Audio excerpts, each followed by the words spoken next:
Assalamualaikum warahmatullahi wabarakatuh. Kembali lagi bersama Sublahan Radio. Untuk menambah semangat, jangan lupa di like dan subscribe serta tekan tombol lonceng biar tidak ketinggalan cerita horor di channel ini. Langsung saja ke ceritanya.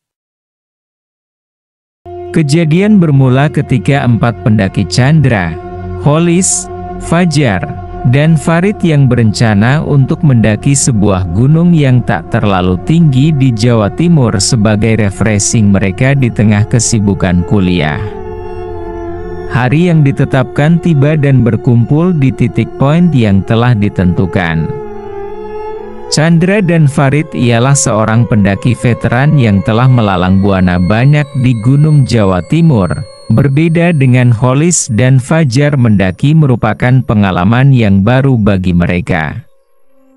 Atas rekomendasi dari Chandra untuk mendaki pemula, ialah mendaki di Gunung Penanggungan karena trek yang ada lumayan terjal namun tak seberapa jauh.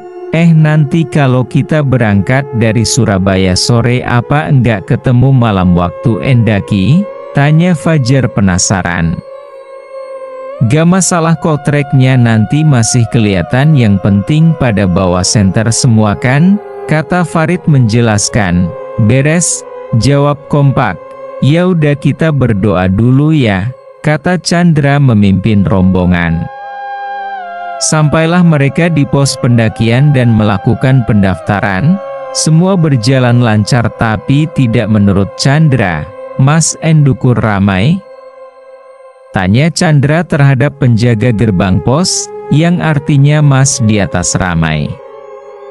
Sepi banget Mas, kata penjaga. Dalam hati Chandra sedikit aneh walaupun pada hari biasa Gunung Penanggungan tak pernah sepi pengunjung.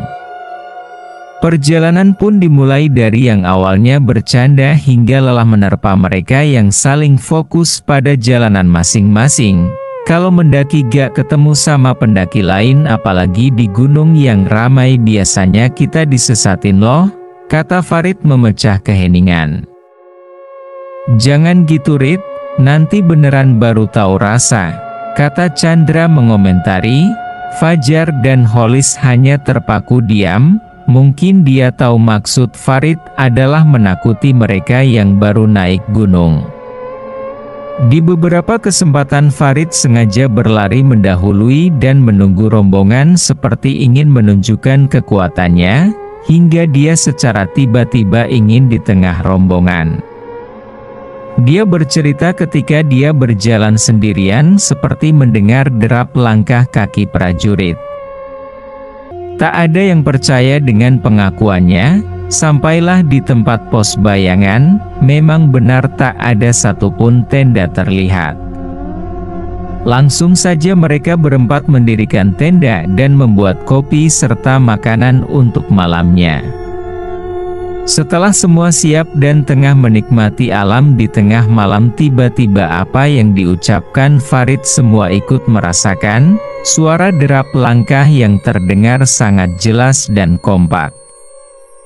Keheningan malam membuat suara makin jelas terdengar. Chandra langsung bergegas melihat sekitar dengan senter untuk mencari tahu apakah ada rombongan lain yang sedang lewat. Angin tiba-tiba berhembus kencang yang membuat perasaan dingin sekaligus merinding. Dan refleks mereka berempat masuk tenda secara bersamaan dengan meninggalkan segala perkakas yang sebelumnya masih ada di luar tenda. Duh, rokokku ketinggalan di luar, kata Farid berbicara sambil memeriksa barang bawaannya. Besok aja diambilnya. Sekarang tidur, besok sebelum subuh kita kan summit ke puncak, kata Chandra. Tanpa memperdulikan Chandra, Farid langsung bergegas mengambilnya keluar dengan berbekal headlamp yang digenggam. Tak lama kemudian, dia kembali tanpa membawa rokok yang ia cari dan dia diam termenung. Semua tidur secara serentak kecuali Chandra yang tak dapat istirahat sambil mengucap semua doa yang dapat ia lafazkan.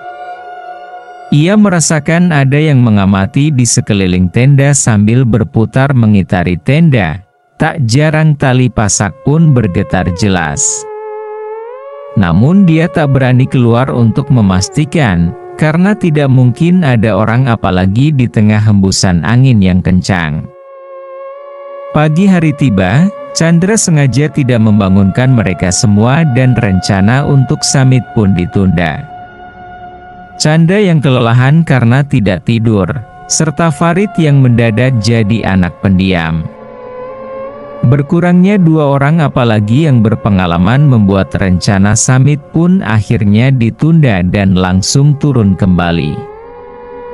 Setelah di pos penjagaan, si Farid pun menceritakan kejadian semalam, bahwa di luar tenda tepat di atas kompor berdirilah seorang wanita yang mengenakan pakaian serba putih yang menghadap membelakanginya hingga membuat ia tak memiliki tenaga untuk berteriak sekalipun.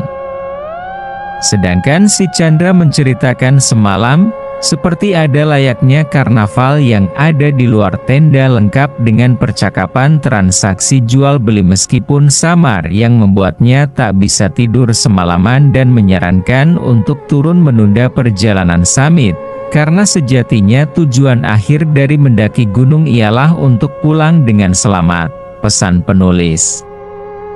Seberapa banyak kita suka berada ke tempat yang khususnya area yang telah dikenal masyarakat sekitar banyak penunggu yang bukan ranah kita.